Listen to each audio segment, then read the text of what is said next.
months now. But if you zoom in to read, you will find out that recently it has also been in a downtrend. But you see that a hammer is being formed for this month. So this month looks like a bullish month because if you see the hammer being formed there, there have been a downtrend for some time. Let's look at it. 4 months. For the past 4 months, the USD JPY has been on the downtrend. But yesterday there was a news about a coronavirus vaccine which shot the USD JPY pair to the opposite side. In fact, it went, I think, 200 and something pips. I'm going to measure that when we get to the daily. And that tells us that an uptrend might be in the rising. Now you can see that, yes, it has been a downtrend, but this bullish pin bar or hammer is telling us that an uptrend might be in the making. Now, on the weekly, you can also see that it's still bullish, seeing the bullish engulfing here. You find out that you have a bullish engulfing, though the wick is at the 20 moving average, all right? So it got there and it rejected it a bit, but you still have a bullish engulfing, which could be signaling the beginning of an uptrend, okay? So for me, looking at the daily, you can see what happened yesterday. The range of that candle, as I said, is about 248 pips in one day, right? So that tells me that the uptrend might be in the offing, okay? So we should watch for buying opportunities. If I were you, I'll look for buying opportunities. And if you see on the daily time frame here, you can see a morning star being formed, and the bullish candle is way above the bearish candle that started the formation of the morning star.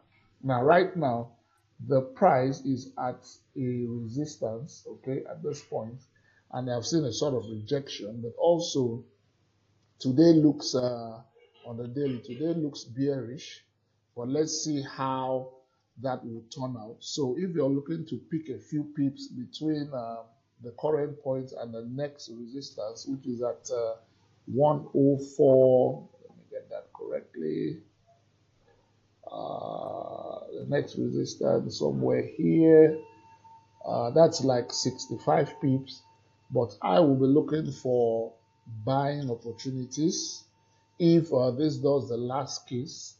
Let me check what's happening on the line chart. I think you could be seeing the last case there because that point, let me put a line there, support or resistance point. Yep. So let's believe that that area is an area of resistance.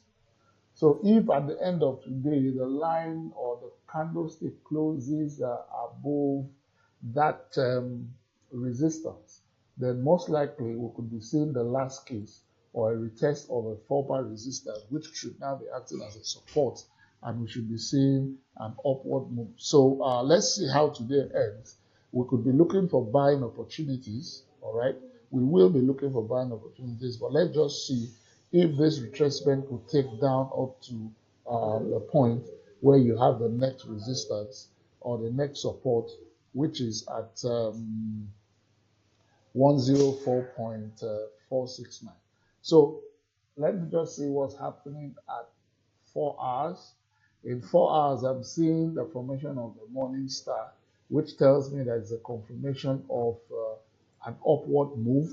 Okay, this is practically where you had the resistance here. You can see the resistance point. Let me just put a ruler down there somewhere here. This is where you have the resistance at 105.494, somewhere there, and you could see the retracement downwards. But I think the upward move is beginning again. You can see the formation of the morning star, which should tell me that an upward move is in the offing again. But let's see how the candle forms after 4 hours. After 4 hours, you could decide on where you should place your trade, but I think you should be looking for buying opportunities. Okay, that's for USD JPY. The next one is the GBP JPY. I think it did the same thing. GBP, JPY,